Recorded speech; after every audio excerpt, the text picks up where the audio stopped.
بسم اللہ الرحمن الرحیم۔ السلام علیکم ورحمۃ اللہ وبرکاتہ۔ روحانی ٹی وی میں آپ کو ویلکم کرتے ہیں۔ سب سے پہلے پیارے نبی کریم صلی اللہ علیہ وآلہ وسلم کے دین کے تمام امت کو ماہ رجب المرجب کا چاند مبارک ہو۔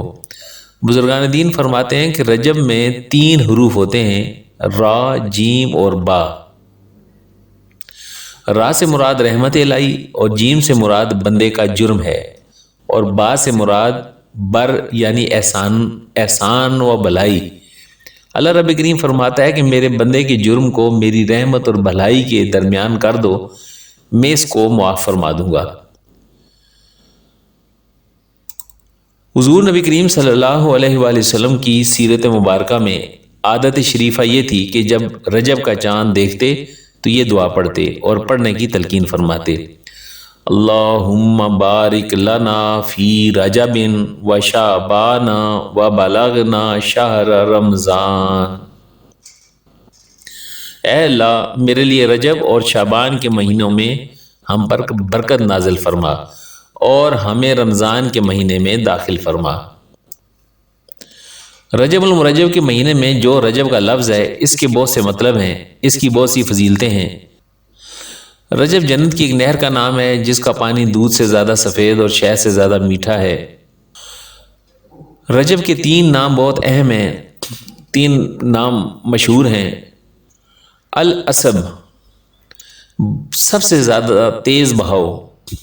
اس ماہ میں توبہ بڑی جلدی قبول ہوتی ہے اور گناہوں کی صحرا دریائے رحمت اور مغفرت کے تیز بہاؤ سے سیراب ہو جایا کرتی ہے۔ عبادت گزار انوار و قبولیت سے فیض پاتے ہیں۔ نمبر 2، الاسم، سب سے زیادہ بہرا۔ زمانہ جاہلیت میں حضور نبی کریم صلی اللہ علیہ وآلہ وسلم کی بعثت مبارکہ سے پہلے جنگ و جدل کی آواز قطعاً سنائی نہیں دیتی تھی۔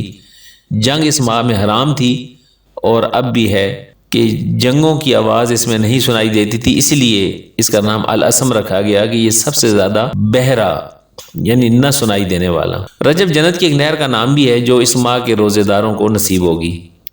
مطہر، پاک کرنے والا۔ رجب گناہوں سے پاک کرنے والا ہے، اس لیے کہتے ہیں کہ یہ روزے داروں کے گناہوں اور تمام برائیوں کو پاک اور صاف کر دیتا ہے۔